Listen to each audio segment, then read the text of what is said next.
this video, we will discuss how to seek support from and work effectively with external experts and consultants on digital security in the framework of a risk management process. Because of the nature of their work, human rights defenders are often targeted through digital tools, sometimes without even knowing it. At the same time, they rely a lot on the digital space to communicate, gather data, and amplify their messages.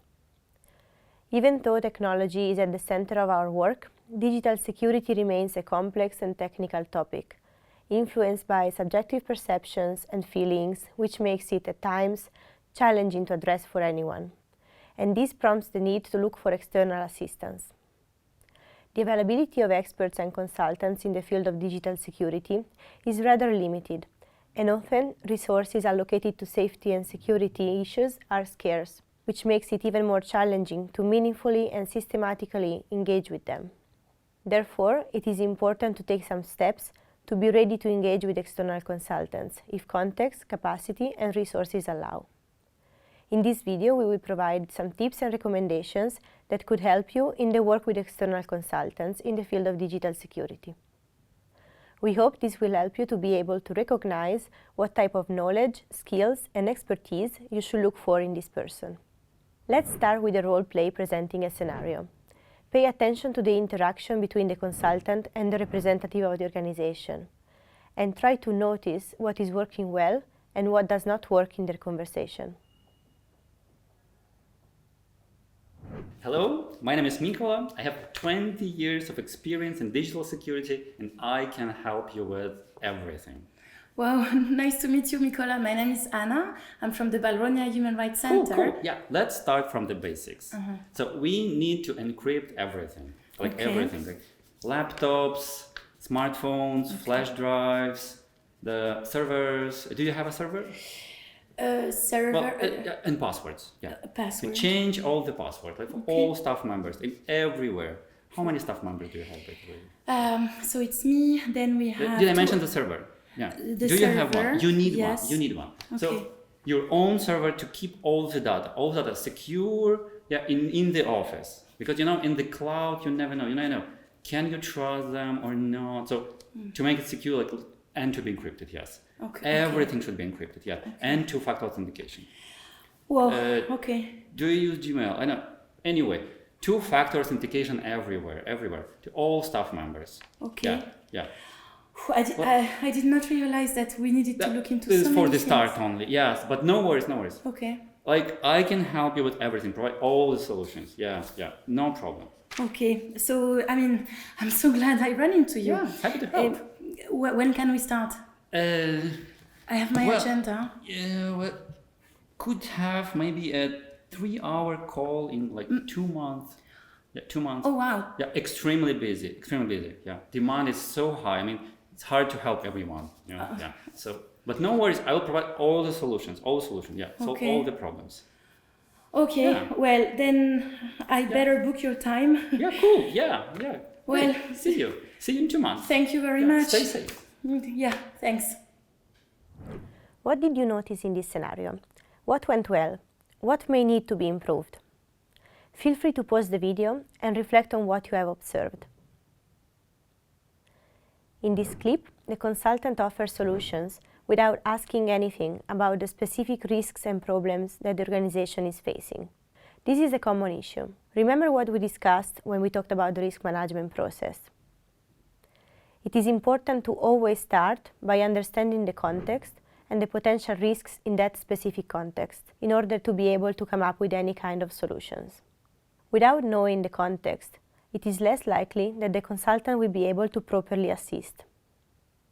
The conversation ended, and the consultant still does not know which type of risks the organization may be facing, what resources they have, etc. This means the consultant's support to this organization would most likely be very similar to the type of assistance the consultant is providing to the other organizations operating in other contexts. So it would not necessarily be tailored to the specific needs of the organization seeking support. In addition, it looks like the consultant is offering solutions straight away, a one-time or short-term support, rather than helping to come up with a continuous systematic approach.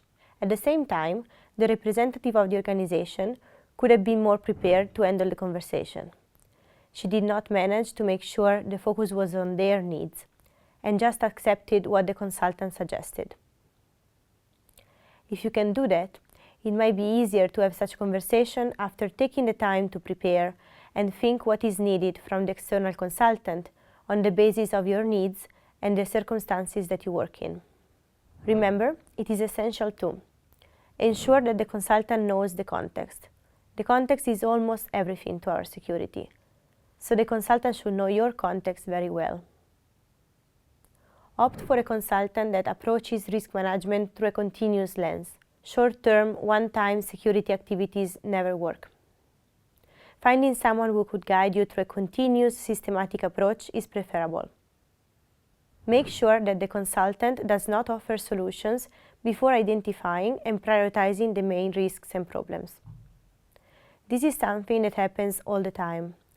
Make sure that your needs and the risks and problems you are facing are clear to the consultant before you start discussing solutions. Let's now consider another scenario, which will allow us to look into other important aspects of engaging with external consultants. Once again, listen to the interaction between the consultant and the representative of the organization, and try to spot what is working and what does not work here. Hello, my name is Mikola. I have 20 years of experience of digital security in the region. I am available for any kind of training you might need. I can cover pretty much all the digital security related topics. Well, really nice to meet you, Mikola. My name is Anna from the Valrhona Human Rights Center, and I'm very happy that we get to meet today because we do have a lot of issues when it comes to digital security. Did you have a general digital security training already? It's a bit more complicated than that because we have a huge turnover, so some of us got the training, but we have many newcomers, and so yeah, I think we probably do miss some trainings. Yeah, it would be nice to start with the basic digital security training for all staff members to cover all the main topics like encryption, 2FA, UDP, TCP, IP address, yeah, all of them. I mean, it's one training for everyone, and I have an agenda I can share with you, with my usual agenda, yeah. We can have it like next week. Oh wow, yeah. that sounds great. I mean, I guess it's always really important for people to understand and to be able to get that knowledge. So yeah, absolutely. You said next week. Next week, no problem. Anytime. It's really easy. I mean, it's an easy part. Okay. Yeah. But if we want like more systematic approach, we after can have an advanced digital security training. Okay. Yeah. To cover pretty much same topics, but like deeper in details, like explore them. Yeah. So the staff members would become like more advanced. Yeah. Wow. Yeah. So like, would that mean that then staff member will be able to provide that training themselves? This is like the next level. Okay? If you need to, we can have, it's like level up, real top level, a training of trainers. It's like longer. Yeah, it takes up to, I would say, 6 months, a series of trainings. Okay. Yeah. So we can train your staff members, them to be able to conduct trainings on basics, of course, on the basic topics, to other staff members. So because it's a good practice to have digital security training like every 6 months or so, and to all the new staff members. Yeah. So you will have your own trainers. Yeah. I'm really happy. I think that sounds great. And so if we can start next week, that's even better. Yes, we can. Absolutely. Anytime. Well, Mikola, thank you very much for your time. Cool. Thank you. What have you noticed in this scenario? What went well? What may need to be improved? Feel free to pause the video and reflect on what you have observed. What we are seeing here is a typical example of a conversation in which the main focus was on the technicalities rather than on prioritizing people and processes. Remember, security is about conducting a thorough, systematic risk management process. It is not about tools, trainings, or separate technical solutions. It's about the management's decisions about who does what, when, etc., rather than a one-size-fits-all approach that materializes in "you need this list of technical solutions." Some technical terminology was also used: encryption, IP addresses. This might make it difficult for those who are not tech-savvy and more unexperienced to understand what the conversation is about and really make informed choices. Further, no information about the organization or about the risks they may be facing was discussed before the option of a training was brought to the table as a solution. Training matters, but it cannot be done in isolation. Another thing to be skeptical about is that the consultant introduced himself as an expert in everything.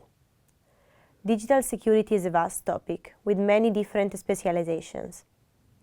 Good consultants are honest about their own abilities and don't shy away from referring to other colleagues when needed. So, always make sure you engage with consultants who are people and processes oriented rather than technically oriented. Don't accept trainings or other educational activities as the main and only solution.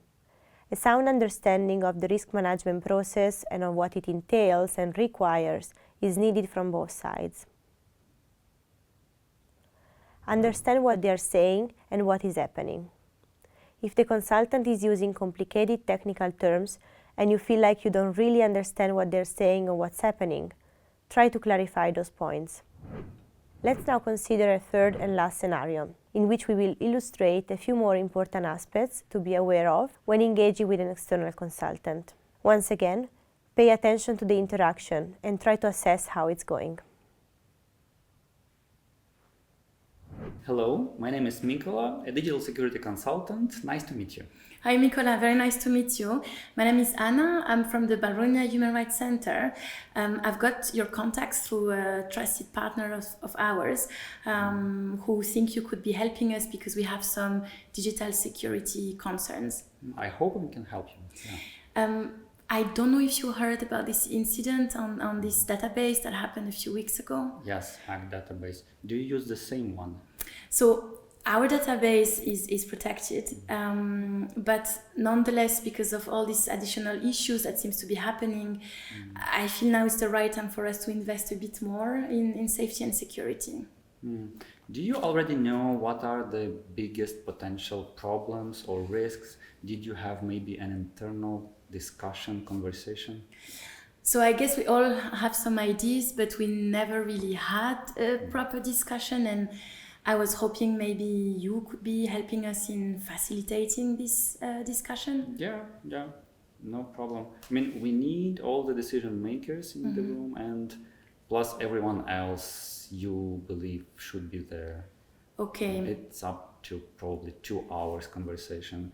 And sometimes we need only one conversation, sometimes maybe 2, 3 conversations. Yeah, but we can start with the first one. And you know the context, and only you can identify your problems. But I can help with like asking some questions, facilitating the conversation. Yes. That'd be great. And in the end of the meeting, hopefully we could have the list of the main problems, and we can start thinking how to deal with them. I mean, sometimes you might decide do nothing if the problem is not that big, or if to do something there are different options, and I can help to explore them. Yeah. I mean, that sounds great. So if I got you right, then it means making sure everyone who has decision-making power should be then be consulted, or any other staff member that may be playing a role. Participate, yeah. Very good. I think in our organization it will mean quite a number of people, because we have a very collaborative way of working together.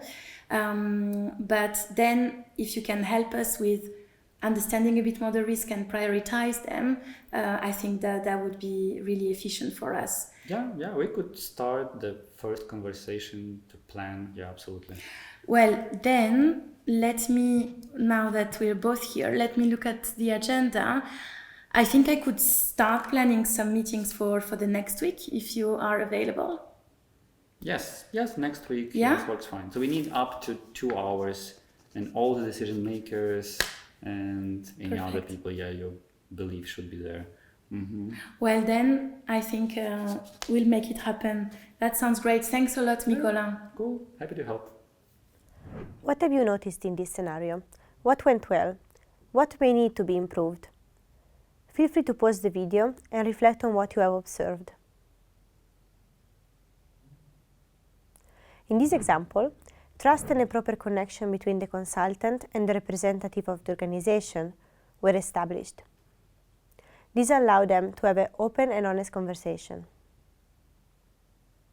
The consultant asked questions, listened carefully to the answers of the representative of the organization, and managed to prompt them to share information that would be useful for him to understand their context, their risks, and the problems they might be facing, and their resources. Did you notice how the consultant also recognized his own limitations and the interlocutor's strengths and knowledge?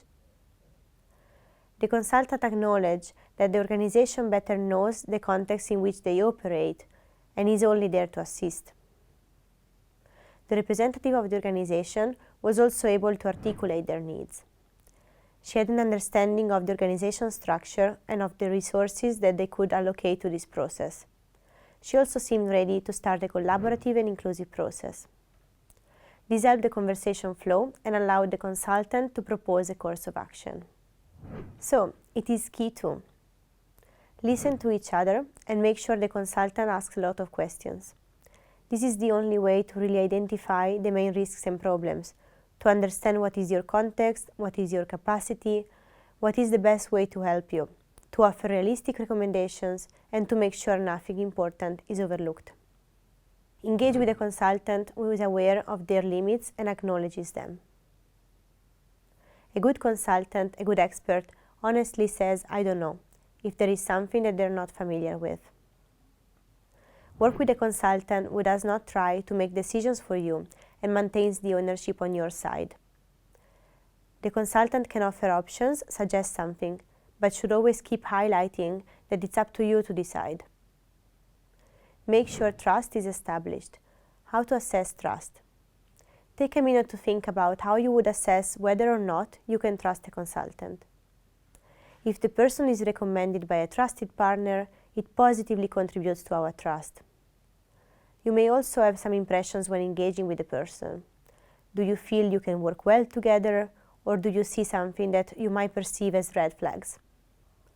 If you feel like you don't really trust the person, it might be better not to deal with them, even if you cannot explain why.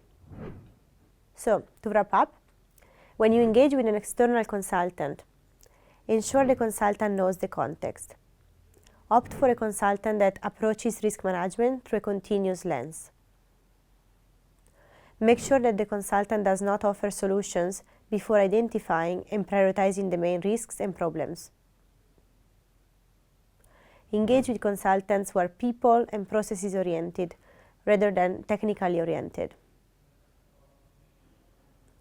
Don't accept trainings or other educational activities as the main and only solution. Make sure you understand what they're saying and what is happening. Listen to each other and make sure that the consultant asks a lot of questions. Engage with a consultant who is aware of their limits and acknowledges them. Work with a consultant who does not try to make decisions for you and maintains the ownership on your side. Make sure trust is established.